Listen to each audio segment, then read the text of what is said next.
everyone, Emily here from Emily Reads, and today I have the Meet the Booktuber Tag, and this was originated by Kristy from Grace-Filled Reads, and I was tagged by Skye from Read for the Skye. Now, I recently, I'm just the kind of person who will just search when I'm on YouTube, like reading sprints, and I will just hop in on reading sprints randomly on booktubers. And so that's how I discovered Skye's channel. And she was just very kind and thoughtful in the comments. She asked like who's a booktuber here, and kind of like gave a shout out for us to promote our channels to get subscribers, and then she kindly tagged me. So check out her channel. And so she tagged me in this book tag. So here goes my answers on Meet the Booktuber Tag. So number one, how do you decide what genre or what book you like?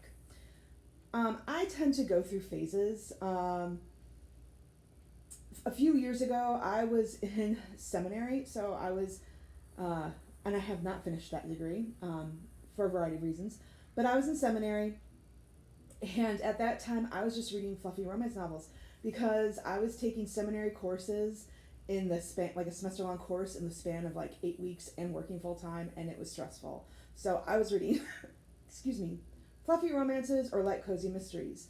Before that, I enjoyed thrillers. Now, I am not a fan of thrillers. I work as a teacher, and my students just carry a lot of trauma, and I feel like thrillers is just hits too a little close to home with some of the things, and I like to read for escape. So right now, have really been enjoying still my cozy mysteries, still some romances, and also I like fantasies. I have really this past year and a half have discovered a love for fantasy, and I think it used to intimidate me, and that's why I've put off reading it for so long. But really, like, I was reading fantasy, like YA fantasy, when I was in high school and college, and I just didn't realize that that's what I was doing. So I feel like I'm playing catch up on such a wonderful world of literature. Number two, what author is most like me? I have no clue as far as like living author or past author. So I'm going to go, he was living, but he's an ancient living author. I'm actually going to kind of do a cheat. I've decided that with this prompt, I was not going to use like the Bible as some of the answers, but I am using an answer from the Bible. So the author who's most like me would be Jeremiah. He is the weeping prophet, is what they call him. College, early like 20s into my early 30s, I was known for speaking my mind, but I also struggle. I do struggle with depression at times, and so his Lamentations I really identify with. Also, Peter, he is known for like, yes, I believe, and then just like cowering and doubting and questioning, and that's me. Number three, what book would you take if you were stranded on an island? I want to say that I would take like a survival guide so I could survive. But usually when you're stranded on an island, you don't expect that you're going to be stranded on an island. Like, you don't plan, now I'm going to be stranded on an island, so let me make sure that I have my flint and my tarp and my survivor manual. Unless you're like playing the game Survivor, right? So if I were stranded on an island, the realistic answer would be I would take my current read, whatever it is that I'm currently reading, because I probably have it in my carry-on. Number four, do you like books to read or because they look pretty? Both. Both. I love reading books. I have a ton of books. Way too many. But I'm going to just show you my current read right now, which is Assassin's Fate by Robin Hobb.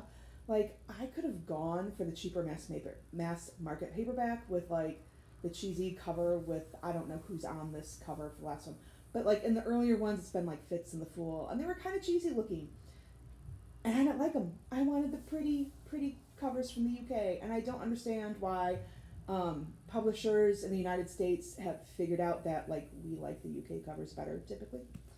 Um, Number 5. What book, if you had read it 10 years ago, would have changed your life? Um, and that would be Unpacking Forgiveness. And it's the subtitle is Biblical Answers for Complex Questions and Deep Wounds. And it's by Chris Bronze. And 10 years ago, actually, October 18th marks the 10th anniversary of my father's passing away. And following that time, there were some things that happened, and I'm not going into it. This would have been a really good book to read back then. I actually read this for one of my classes in seminary. I was going for a degree in biblical counseling. And this book actually, it defines what is the biblical definition of forgiveness, what is biblical repentance, and how does that play out in our lives. It was surprising to me on how they defined forgiveness and when that should be extended to people. So, yeah, I think it would have been good to have read at the time. Number 6, if there were only 3 books in the world, what would they be? Okay, so how I went with this question, I did not choose fiction books with this question because I said, what I wanted books that would like change the world, okay? And so, and again, my rule was I didn't want to use the Bible, okay? Because I felt like that would just be a cop-out answer. So, and not everyone agrees with the theology of the Bible.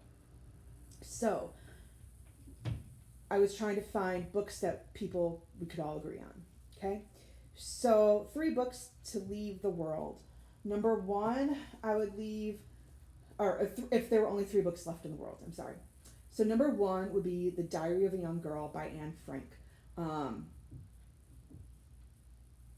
not gonna, like, I just think this is just an important piece of literature. I've read this so many times in my junior high and high school years. Like, I read the original version, and this is the definitive edition that came out because Otto Frank and his father didn't want some things published originally. And I had read the book so much that when this came out, I knew exactly what had been added. But this just tells the story of Anne Frank and her family, along with another family and a friend of that family, who are hiding out in a secret annex, just like a couple of rooms above the office where her father worked in the Netherlands during the Holocaust, and what it was like to be in hiding, and what it was like to be a teenager, being an adolescent, and having to be locked up in close quarters. So I think that this is a very important work, so that's why I would leave this to the world. I also would not leave to the world, I'm sorry, wrong question. If there was only 3 books left in the world, what would they be? So that's the first book. The second book would be What is a Girl Worth by Rachel Denhollander. And this is a memoir, and she is one of the first people to approach the Indianapolis Star to say, hey, Larry Nassar abused me, and she helped, like, built that case against him. And so it talks about her journey with just growing up, learning gymnastics, the trauma that Larry Nassar inflicted on her, and then also the healing that she has gone through and is still going through, and also the whole exposing Larry Nassar, the whole court process, and putting that together and working with the prosecution. And I think that this is very important to read. I think it um, gives women a voice, people who have suffered abuse a voice. Then the last book that I think is that should be in the world is The Boy Who Was Raised as a Dog, and that's by Bruce D. Perry. And I have to confess, I've only read half of this book. It's a hard read. So Bruce Perry is a psychiatrist, and he works with trauma victims and kids who have gone through trauma. So each chapter is like a clinical study. So he worked with, as the title suggests, a boy who was raised as a dog. He also worked with the children that came out of the Branch Davidian complex in Waco, which that was a very fascinating chapter to read. But the book also talks about how trauma changes changes brain patterns and your brain waves, and how you think and act, and how trauma affects the brain, and then that in turn affects how kids respond. And everyone says, like, kids are resilient, they'll be okay.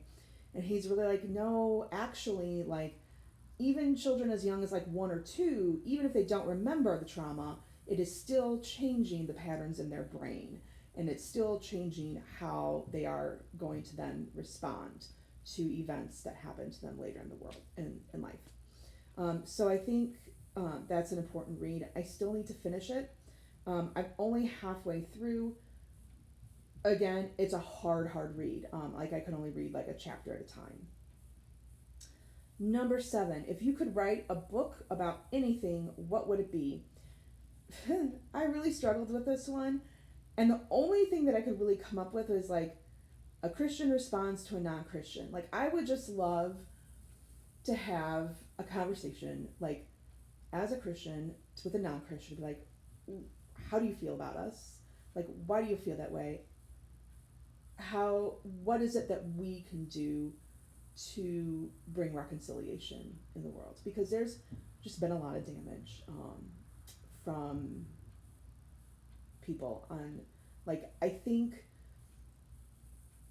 it's interesting, like, I in talking with some non-Christians, when I talk about some of the things that I believe, they're all kind of like, what? You believe that? They're stunned. Because I do feel passionate about social issues and social justice issues, and they're stunned. So, yeah. Number 8, which character is most like you? So, when I was younger, I would have said Jo March from Little Women, because she has a temper and she wants to be a writer, and she is a writer.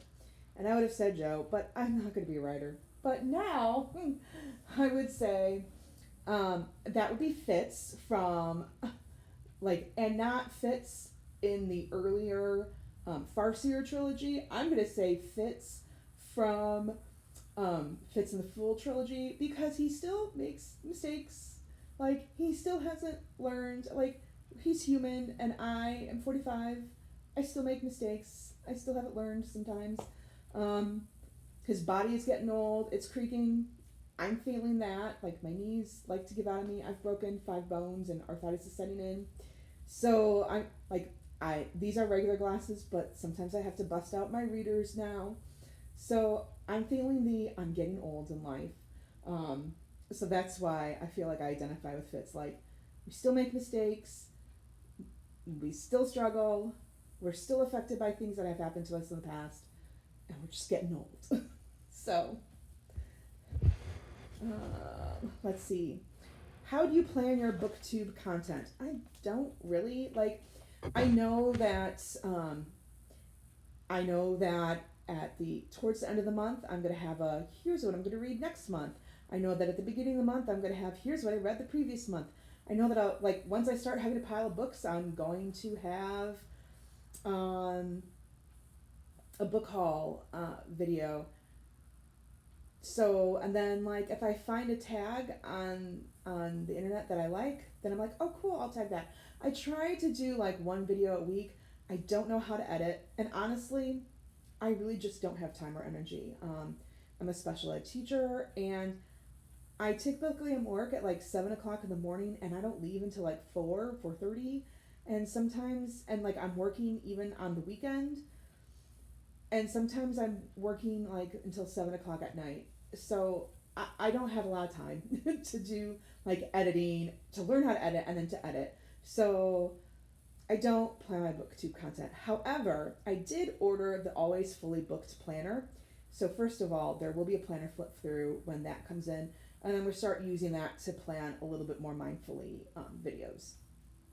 All right, and number 10, last but not least, if I was dying, what book would I leave the world? So I'm going to be honest and say I cheated. I'm going to leave 17 books to the world. So first, I'm going to leave the Realm of the Elderling series because I just think that this is such a beautiful series, and I haven't even read the last book. I'm only on page 30 in the last book, but I know that this is going to be amazing, and so I want to leave this series to the world. But I would also leave to the world this book called Back to Tonic, and this is by Eugene Kapura. And full disclosure, I know the author. So he is the father of one of my friends and that friend actually sadly passed away last year. But he wrote this book. It's a self-published, and he wrote this book. Well, this book was published in 2014. And so this book came out of a set of journals that he wrote years ago. He had a son, Jake, and Jake, his son, and four boys and their youth group leader went to Mexico on a missions trip, and they were in a horrific car accident, and they all passed away. And Gene went down to Mexico and had to, and he was the one from the church that dealt with the embassy and dealt with getting what he could back to the States, to the grieving families.